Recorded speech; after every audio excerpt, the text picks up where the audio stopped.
Hey guys, how's it going? Today we are talking about the 8 items that I no longer travel without, and they are non-camera related.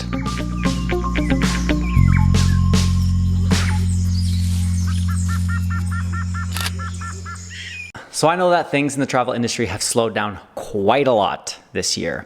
However, I'm pretty optimistic, and I think that soon enough, things will return to a certain or new level of normal. So this video is in preparation for when that day comes. As for me, I'm headed to Mexico in 2 weeks. So I figured, hey, now is as good a time as any to put out a video like this. So before we jump into the list of 8 items, I just want to say that none of the items on the list are sponsored. I'm showing you these items because I genuinely, truly use them. That being said, I do still have to pay rent, so I will open with the sponsor of this video, and that is Light Travel Packing Cubes.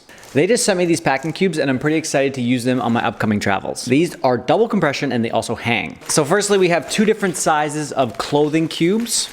And what I mean by double compression is that after you pack your clothes in there like this, you can hang them and then you can just compress them down by using this zipper and it flattens them off into that little thin packing cube. We have a hanging toiletry cube, and that kind of drops down into 3, hangs up. We've got our electronics cube, for all my electronics can go in there.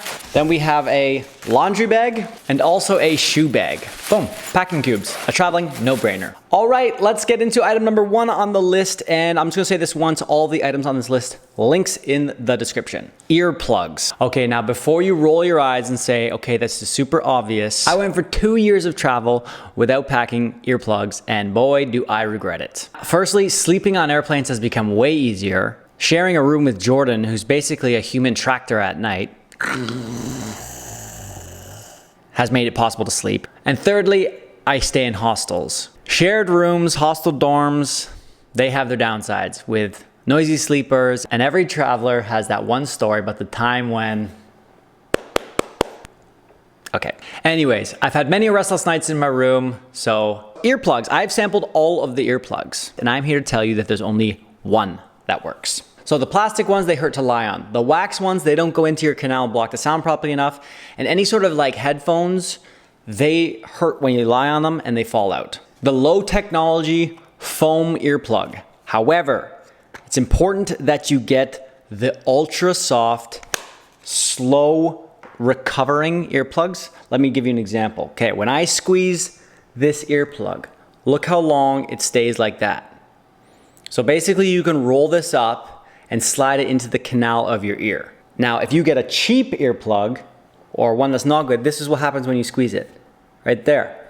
You can never slide that into your ear. That is still slowly expanding. So the benefit of this is I can squish this down, fire it into the canal, deep into the canal of my ear, and it will take 45 seconds to recover. Whereas this one, I can't get it into my ear. I can't get it deep. So it won't actually block the sound. Number 2, this is closely related to the earplug, and that is the eye mask. Again, something I only learned the importance of in my 30s. Sleeping in full darkness is imperative for getting rapid eye movement, REM sleep, falling deep into your sleep cycle. Sleeping in the dark reduces insomnia and increases mental alertness and focus the following day. When we sleep, our body heals and recovers from whatever we put it through the previous day, so it's super important to sleep in complete darkness. And here we are. These eye patches are the best ones I've found. Cheap as well. They bubble out around your eye, and they also bridge around your nose, so it sits comfortably on your nose. It's not like those ones on the airplanes, which are like pull and push your eyes back into your skull. These ones are really comfortable, block out all the light, and you can freely blink inside them without like smushing your eyelashes down. Number 3, and this one is very fitting for 2020. It is the face mask. So East Asia has already adopted the face mask whenever they're feeling any symptoms whatsoever of any type of illness. So I think it's gonna become more and more normal globally after this pandemic. So this one is called SafeMate, and it has a little hook for the nose and something that goes under your chin. And the thing I like about this is it has a back strap, so that when you're not using your mask, you can just have it around your neck. And then when you're ready to pop it on, you can just pull it over your ears and it holds nicely. The one bad thing about masks is it often, after a while of wearing it, puts a lot of pressure on your ears. And this one with the back strap takes that pressure off. However, after some time, it does put a bit of pressure on the downward part of your ear, as you can see here. So what I like to do with this one is if you're on an airplane after a long time, you just pop it off, pull it off your ears, and it actually still holds quite nicely on your nose because it has that groove designed for your nose. So I still really like this one. The downside is that it's a bit big. So for smaller faces, it might not work.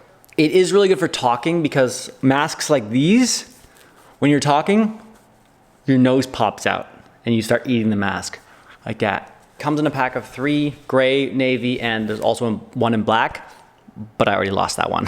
Oops. Next up, item number 4, an essential travel item, and that is noise canceling headphones. When you first experience how quiet an airplane can be with this technology, oh, you just can't go back. These are made by Urbanista, a Swedish company, and they're only $150. So Bose and Beats might have a touch better audio quality than these. However, these are less than half the price, and I really like them. Also, have you ever listened to 8D audio before? If you have headphones on, then listen with me. If you don't have headphones on, just skip 15 seconds forward. Here we go.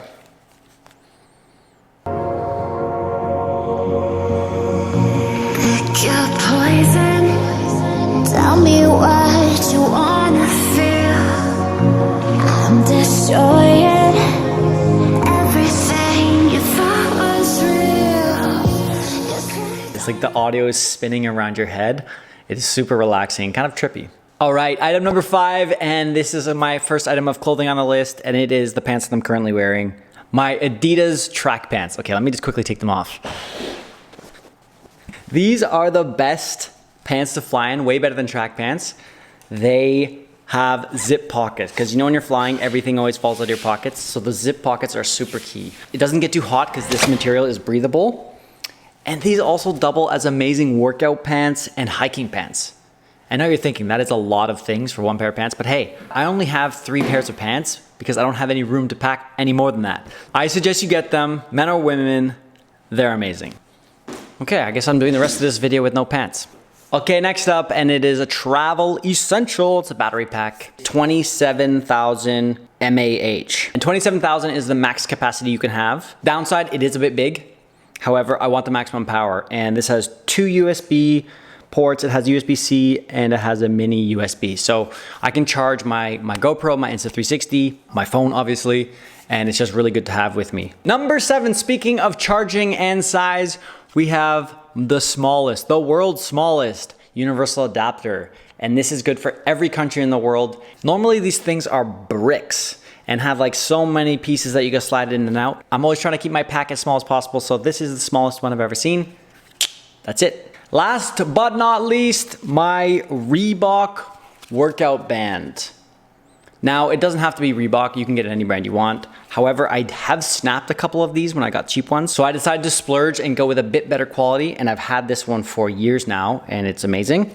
When you're traveling, you don't always have consistent gyms. However, with this band, you can pretty much do a full set of upper and lower body workouts, and it is an essential for staying fit on the road.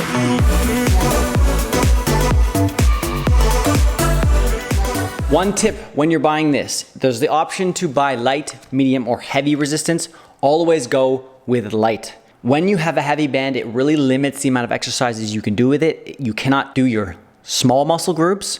So always go with the light one. And then if you want extra resistance, you just stretch it farther. An extra bonus item, and that is my Kathmandu 70-liter backpack with wheels. It has the options to slide the wheels in and out. When you're traveling in Southeast Asia, for example, you need a backpack. When you're walking down those dirt roads or alleys, you can't really be wheeling a bag around, and you don't want to be that person either. I still spend a lot of my time in airports, so it's super nice to have the option of just wheeling my bag in the airports and then putting my camera bag on my back, because double packing the whole time gets a little bit heavy. Okay, that's it for the video. That was a lot of me talking. I apologize. Let me know if you have any items that you think I missed or that I've provided you with a ton of value. Thanks again, Light Travel, for sponsoring this video with those epic packing cubes. And of course, don't forget to subscribe, hit notifications bell, smash like, and we will see you next week for another video. Happy trip prepping. I wish to be me.